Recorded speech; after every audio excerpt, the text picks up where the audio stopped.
नमस्कार, न्यूज़ 18 के digital platform पर आपका बहुत स्वागत है। मैं हूं आपके साथ अंशिका पाठक। दिल्ली के लाल किले के पास 10 नवंबर की शाम हुए धमाकों को केंद्र सरकार ने आधिकारिक रूप से आतंकी घटना मान लिया है। पीएम मोदी की अध्यक्षता में बुधवार को हुई कैबिनेट बैठक में इस बाबत एक सख्त प्रस्ताव पारित किया गया है। इसमें कहा गया है कि ये कायराना हमला देश विरोधी ताकतों द्वारा रचा गया था, जिसका उद्देश्य निर्दोष नागरिकों को निशाना बनाना और देश की एकता को चुनौती देना था। कैबिनेट ने इस हमले में मारे गए निर्दोष नागरिकों के प्रति गहरा शोक व्यक्त किया और पीड़ित परिवार के प्रति संवेदना प्रकट की। साथ ही घायलों के जल्द स्वस्थ होने की कामना भी की गई। लाल किला कार ब्लास्ट के प्रस्ताव में डॉक्टरों, नर्स और राहत कर्मियों के त्वरित प्रयासों की भी सराहना की गई, जिन्होंने तुरंत घायलों को सहायता पहुंचाई। सरकार ने कहा कि भारत आतंकवाद के किसी भी रूप या अभिव्यक्ति के प्रति जीरो टॉलरेंस की नीति पर कायम है। इस आतंकी वारदात की हर दिशा से जांच की जाएगी ताकि साजिशकर्ताओं, मददगारों और उनके विदेशी सरगनाओं को जल्द से जल्द न्याय के कटघरे में लाया जा सके। कैबिनेट ने यह भी कहा है कि दुनिया के कई देशों ने इस हमले की निंदा की है। भारत के प्रति एकजुटता जताई गई है। बैठक में सुरक्षा एजेंसियों और दिल्ली पुलिस के समन्वित और त्वरित एक्शन की भी सराहना की गई है। सरकार ने निर्देश दिया कि जांच में कोई ढिलाई न बरती जाए और पूरे मामले की निगरानी उच्चतम स्तर पर की जा रही है।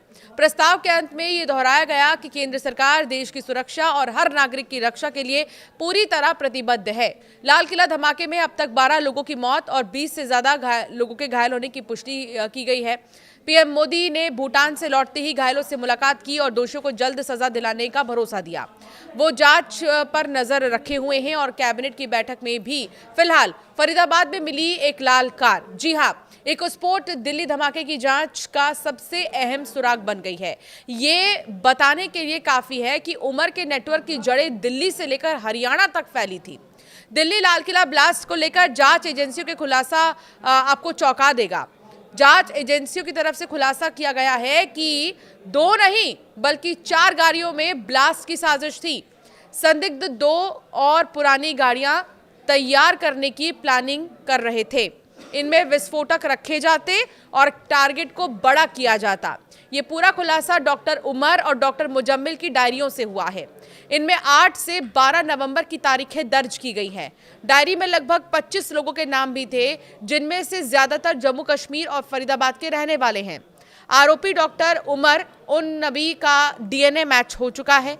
जांच टीमों को कार से उमर के दांत, हड्डियां, खून लगे कपड़े के टुकड़े और पैर का हिस्सा भी मिला था, जो स्टीयरिंग व्हील और एक्सीलेटर के बीच में फंसा था। ये सभी सैंपल उमर की मां के डीएनए से मैच हो गए हैं। पुलिस ने आशंका जताई थी कि दिल्ली धमाके में शामिल आतंकियों के पास एक नहीं बल्कि 2 कार थी। बुधवार को इसकी तलाश के लिए दिल्ली के साथ पड़ोसी राज्य यूपी और हरियाणा में अलर्ट जारी किया गया। इसके बाद हरियाणा के खंदावली गांव में लावारिस गाड़ी की खबर सामने आई। इस गाड़ी की जांच के लिए एनएसजी बॉम्ब स्क्वाड की टीम पहुंची। गाड़ी अभी तक पूरी तरह से खोली नहीं गई थी।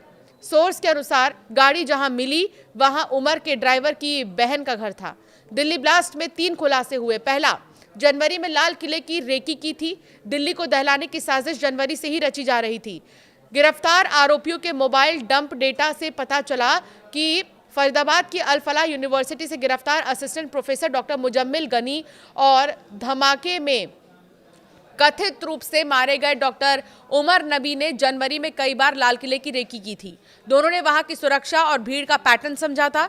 पुलिस को शक है कि आतंकियों की प्लानिंग 26 जनवरी पर लाल किले पर हमले की थी, जो तब नाकाम हो गई।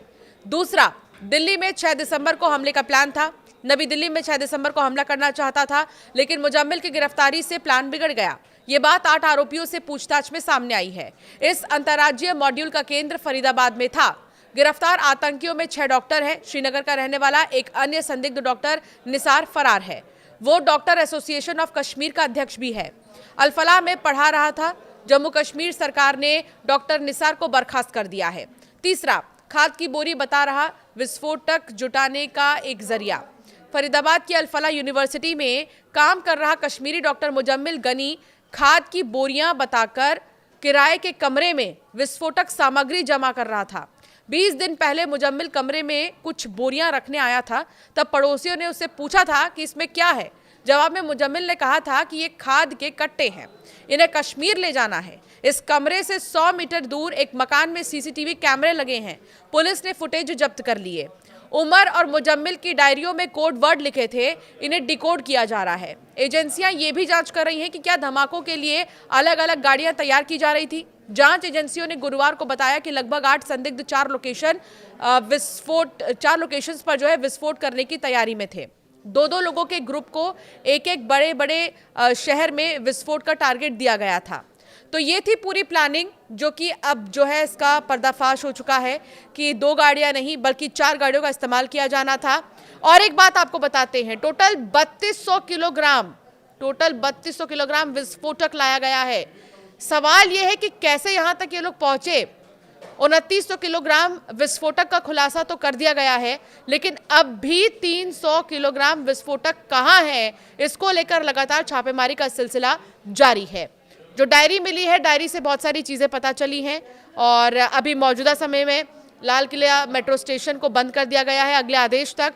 तो कोशिश यही कीजिए कि कम से कम आप दिल्ली की ओर लाल किले के साइड आप ट्रैवल करें, या कहीं पर भी बहुत ज़रूरी हो तो ही आप ट्रैवल करें। आपकी राय क्या है इस पर हमें ज़रूर कमेंट कर बताएं।